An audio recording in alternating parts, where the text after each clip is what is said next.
is a wild Irish fairy tale that has bizarro twists and involves jealous sisters, a cow getting pregnant from fruit, and a hot husband who's sometimes a man, sometimes a bull. It is called The Speckled Bull. The King and Queen of Ireland have the hottest son ever. All the daughters of the gentry think they can get him, but he really likes to hang out with these two sisters who are just regular peasants. The girls are 7 years apart, and the oldest one wants to marry him super bad, but he has a thing for, of course, the younger one. Eventually, the prince marries the younger daughter. The younger sister gets pregnant and gives birth one day while the prince is out hunting, and the older sister does what jealous sisters do a lot in fairy tales, which is to take the baby and then lie that the girl gave birth to a kitten. This sister is especially evil because she takes the baby and throws it in a river. Just kills it. And she actually doesn't even go to the trouble to get a kitten. When the prince comes home, he's like, "Where's my wife?" And she's like, "Well, you married a fine wife. She birthed you a kitten." And he's like, "Oh God, well, what'd you do with the kitten?" And she's like, "Oh, I threw it in the river." And he's like, "Oh,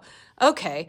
Well, I guess there's nothing to be done." The next year, when his wife gives birth again, he's again not there, and the older sister does the same thing, except this time she puts the baby in a box and then throws the box in the river. This time she lies and says, "Oh, she gave birth to a puppy that, of course, I threw in the river." And then she straight up says to the prince, "If you had married me, things wouldn't be this way. I'd have borne you proper children." Slowly after that, she starts to get between the prince and his wife, and eventually he's starting to think, maybe I'll banish my wife and marry you. And you'd think she'd be down with that, but she says, "No, let me take care of my sister." And then we find out she has magic, specifically a magic wand. She strikes her sister with the wand and turns her into green stone, and then she puts her outside of the castle in a place where dirty water from the house is going to be thrown on top of her. And like with chamber pots and stuff, like lots of gross stuff is going to be thrown on top of her. Then the prince marries the evil sister and she gets everything she wants. But the story's not over because, of course, the child in the box is still alive. He gets found by a random fisherman who's old, and he and his wife were never able to have children. Now, he and his wife tell everyone in the village that they've actually given birth to this miracle child. When the queen hears about this miracle, she has a feeling who that baby is. So she comes to see the wife and she's like, "Hey, that baby,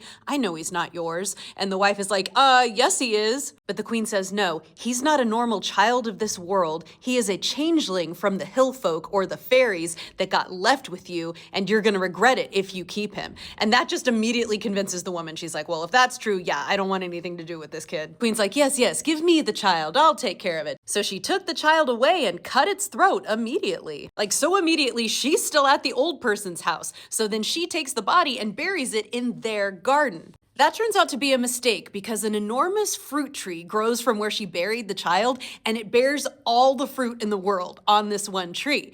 So there's cows that graze out there too, and they normally eat the grass, but this one cow starts eating the fruit. And as soon as she does, she gives so much milk that the farmer and his wife don't have enough vessels to hold it. And then, even though there are no male cows around, or bulls, she gets pregnant and gives birth to this beautiful, amazing male calf. A speckled male calf. Again, word of this miracle spreads and the queen hears about it and she's like, "That calf has to be the reincarnation of the baby I killed. It needs to die." So she comes up with a plan. She pays off a doctor and then gets in bed and keeps chicken blood that's like under her pillow, puts it in her mouth, and then spits it when her husband comes home. And he's like, "Oh my God, what's wrong with you?" And she's like, "Oh, I'm dying. Get the doctor." And then he brings the doctor who she paid off and he's like, "Oh yeah, she's dying. She needs to eat that one speckled calf that those one farmers have. That's the only thing that's gonna cure her." The king is like, "Well, of course I'm gonna kill the calf, but the problem is it's not a calf anymore. He's now grown to be a bull,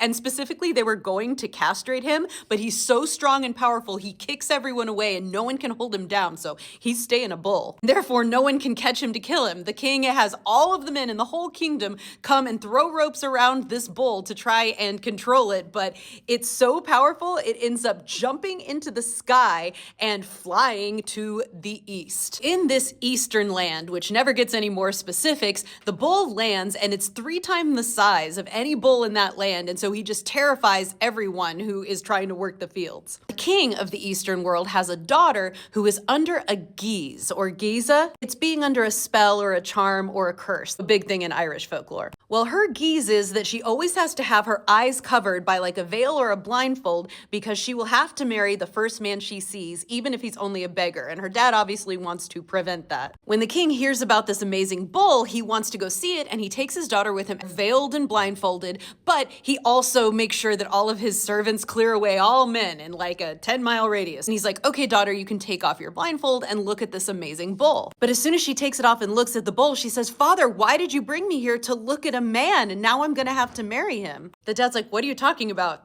There's only a bull here. She's like, I don't see a bull, I see a gorgeous man. So she's like, place your left hand on my shoulder and then look over my shoulder. And when he does, he sees what she sees, which is through the enchantment. She sees this hot young man that the kid who had been murdered would have been, and is, except he's in bull form to everyone else. As soon as the king sees him, he's like, yeah, I want my girl to marry this man. He just looks great. They both go and talk to the bull. The king's like, hey, I see you're under a spell. My daughter here was under a spell until just now. I'd like you to marry her, and maybe someday we can get you out of the spell. And he's like, I would love to marry her. Let's do it. Now, the story says whatever kind of guise the king's son was under, it's not lifted when he marries the girl, but it's made so that he can pick to be a bull at night and a human during the day, or a human during the day and a bull at night. What I love is they all ask the wife what she wants, and she's like, I'd rather him be a human at night. You can probably guess why. And so that's what happens. He visits her at night and is human, and then in the morning he wakes up and goes and grazes in the fields as a bull. This goes on for a while, but then they all get weary of it, and so the king has a druid advisor that he can only ask for advice every 7 years. And so when it's finally time, he asks him what to do, and the druid's like, here's how you break the spell. Your bull guy needs to fight all the other cattle in the area, and he needs to let them hurt him until he's almost dead. Then you, king, go up to him, and his horn will be broken. There will be a drop of water in the horn. You're supposed to get that drop of water into a little vessel, go a few feet away, wave a red flag, and get him to come at you. And as he comes at you, throw that drop of water right between his eyes. Then the curse will be broken. Not complicated at all. Now, the king is a good dad because he knows that he might die doing this, but he is willing to do it for his daughter because he'd rather die than see her be miserable forever. And so they go through the whole thing and it works out perfectly. He releases him from the curse and doesn't die. They all celebrate, but apparently in the curse lifting, the bull guy realizes what happened to his mother and needs to go back to Ireland to rescue her from her green stone state and get revenge on his aunt. His wife is like, I'm going with you. And he's like, all right, that's fair. And takes her with him, which I love. When they get to Ireland, a christening is happening, so there's this big celebration taking place at the palace, and so he comes right in, and then everyone starts drinking and telling stories. Someone's like, hey, you tell us a story, and he does, and it's the story of his life and all the evil stuff his aunt did to him. Now, his aunt is there. There's no mention of his father. He may have just died in the intervening years. In front of everyone, our bull guy asks the aunt what should be done to a woman who did all this, and she says she should be put on the highest chimney top of the palace, face towards the wind, and given no food but whatever small grain the wind might blow, or drink except the drops of rain that she might catch on her tongue. And he says, you have passed judgment on yourself, and then reveals himself, and that it was all true,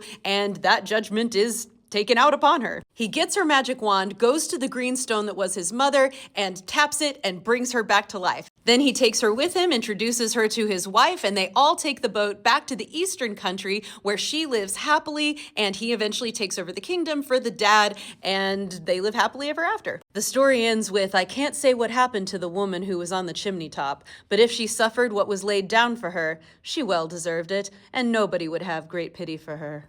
I certainly don't. As always, for more weird, wacky fairy tale stuff, check out my podcast and my book, A Reimagining of the 12 Dancing Princesses, links in the bio.